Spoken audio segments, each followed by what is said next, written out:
Hello दोस्तों, नमस्कार। आप सब कैसे हैं? मैं आशा करता हूं कि आप सब अच्छे होंगे। दोस्तों, ये जो वीडियो है लूसेंट जो जो सामान्य ज्ञान है, ये पार्ट 2 वीडियो है। इससे पहले हम लूसेंट पार्ट 1 वीडियो बनाए हैं, जो यदि आप सब नहीं देखे हैं तो जाकर पहले आप उसको देख लें। उसके बाद से इस पार्ट 2 वीडियो को देखिएगा, तब जाकर आपको समझ में आएगा।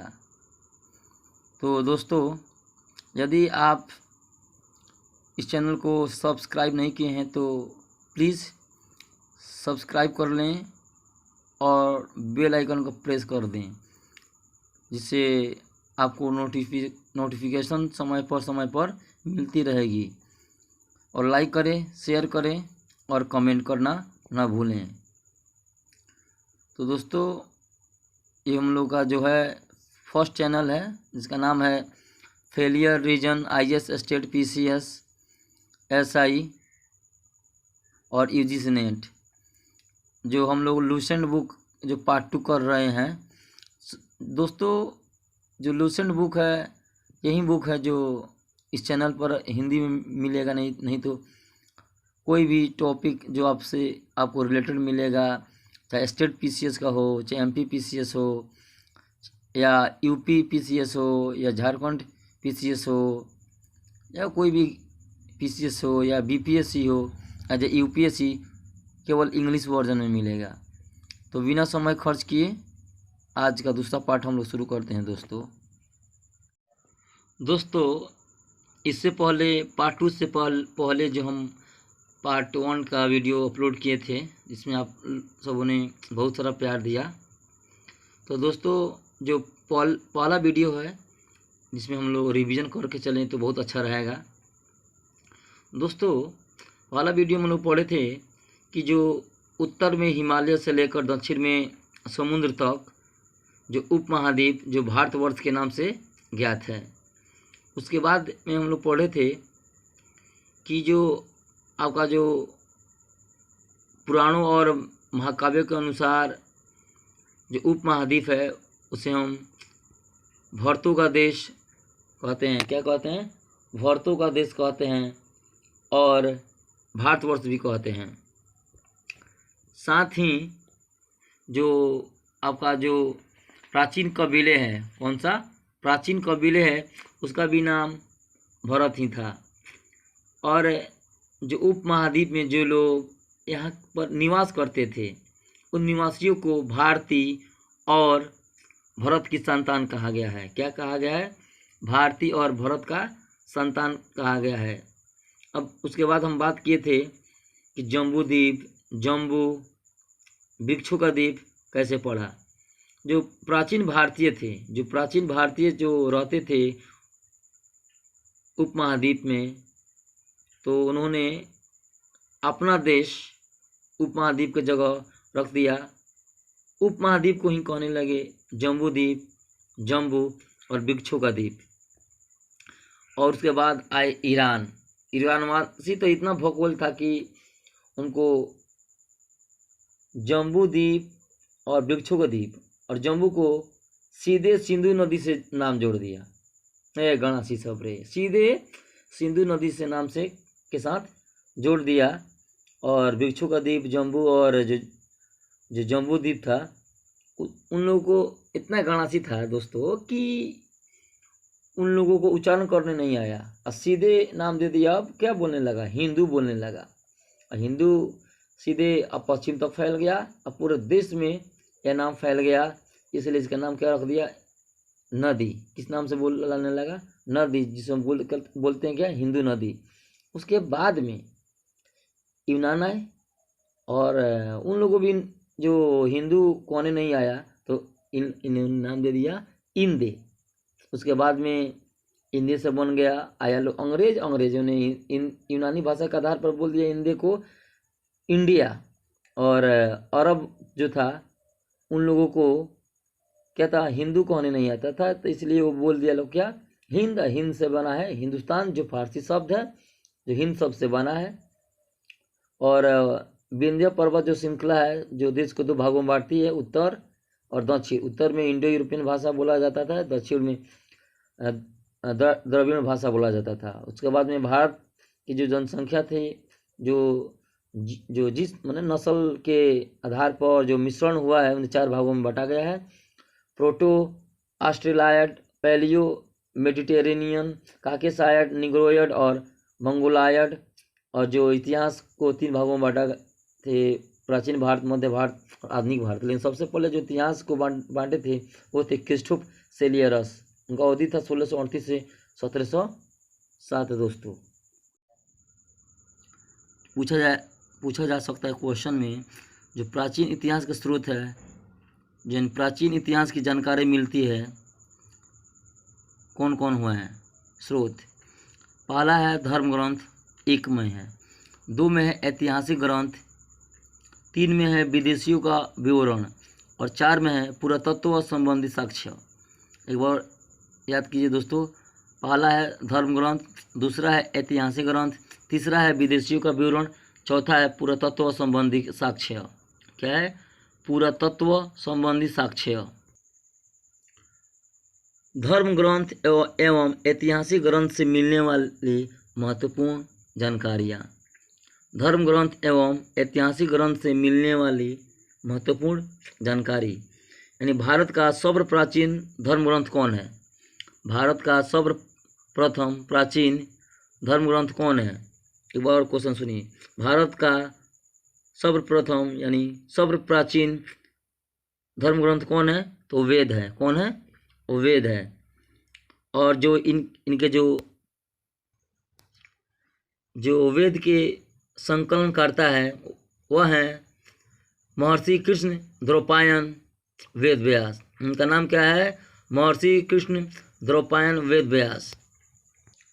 अब दोस्त, जो वेद है वसुदेव कुटुम्बकम का उपदेश देता है। जो वेद है किसका उपदेश देता है? वसुदेव कुटुम्बकम का। जो वेद है किसका उपदेश देता है? वसुदेव कुटुम्बकम का उपदेश देता है। और वेद जो है ना, जहाँ तक वो वेद है जो मानता है, किनको इनको मानता है? भारतीय परंपरा के अनुसार नित्य को मानता है और अपौरुषेय को मानता है। किसको मानता है?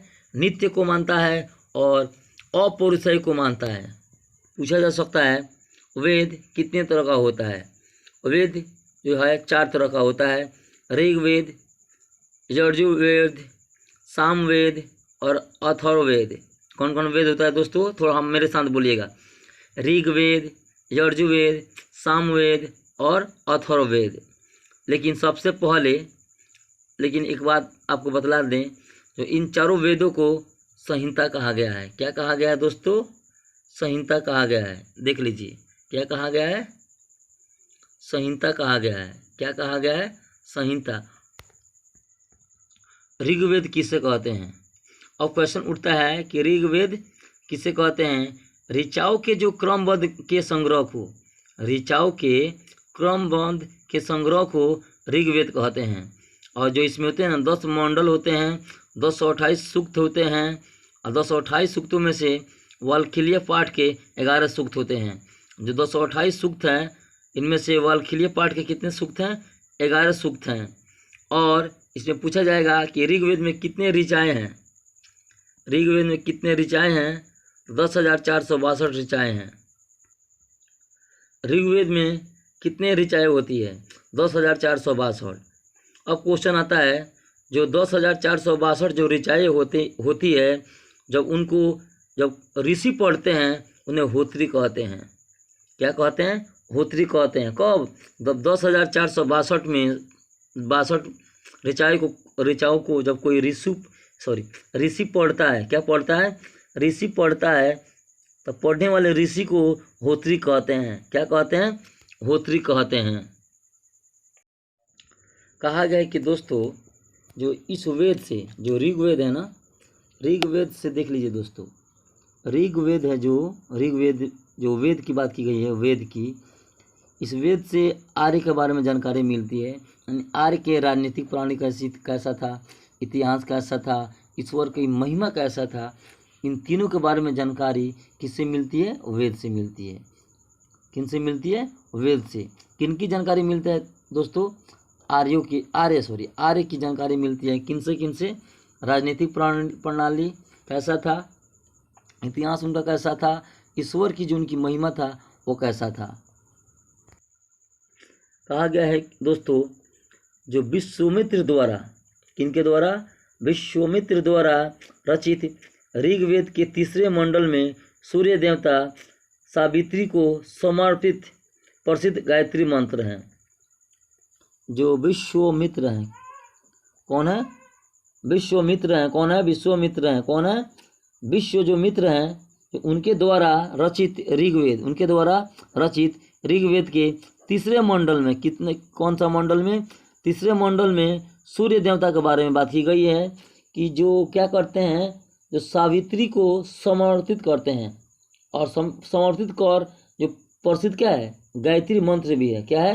एक तरह से गायत्री मंत्र भी है। क्वेश्चन में पूछा जाएगा कि कौन है जो सावित्री को समर्पित कर प्रसिद्ध गायत्री मंत्र है? कौन है? सूर्य देवता। कौन है? सूर्य देवता। लेकिन किस वेद में? ऋग्वेद में। किनके द्वारा?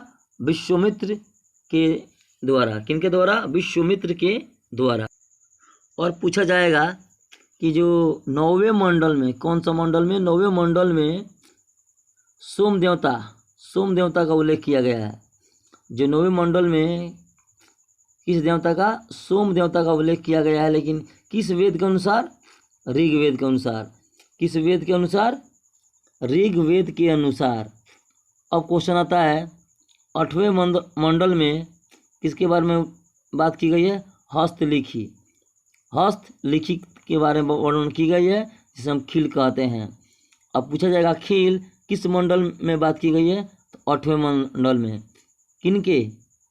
ऋग्वेद के, देख लीजिए दोस्तों, ऋग्वेद के 8वें मंडल में, कौन सा मंडल में? 8वें मंडल में बात की गई है। उसे हम क्या कहते हैं? खील कहते हैं, या हस्तलिखित को भी खील कहते हैं। यहाँ लेकर समझ में आया दोस्तों? एक बार बोल देते हैं।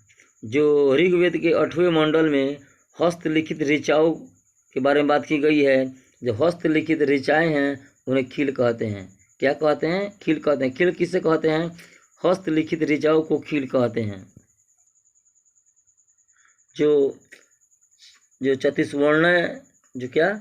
चतुष्वर्ण समाज की कल्पना का आदि जो स्रोत है, ऋग्वेद के 10वें मंडल में वर्णित पुरुष सूक्त है। 10वें मंडल में कौन है? पुरुष सूक्त है। 10वें मंडल में कौन है? पुरुष सूक्त है, जिनके अनुसार वर्ण जो होते हैं 4 होते हैं। पुरुष सूक्त ब्राह्मण, क्षत्रिय और वैश्य। और पुरुष सूक्त ब्राह्मण, क्षत्रिय, वैश्य। और जो इनकी उत्पत्ति जो हुई है, मुख से हुई है, भुजाओं से हुई है, जंघाओं से हुई है और चरणों से हुई है। किन से हुई है? मुख, भुजाओं, जंघाओं और चरणों से हुई है। और अब ऋग्वेद समाप्त होता है। इसके बाद हम लोग अगला टॉपिक के बारे में बात करेंगे।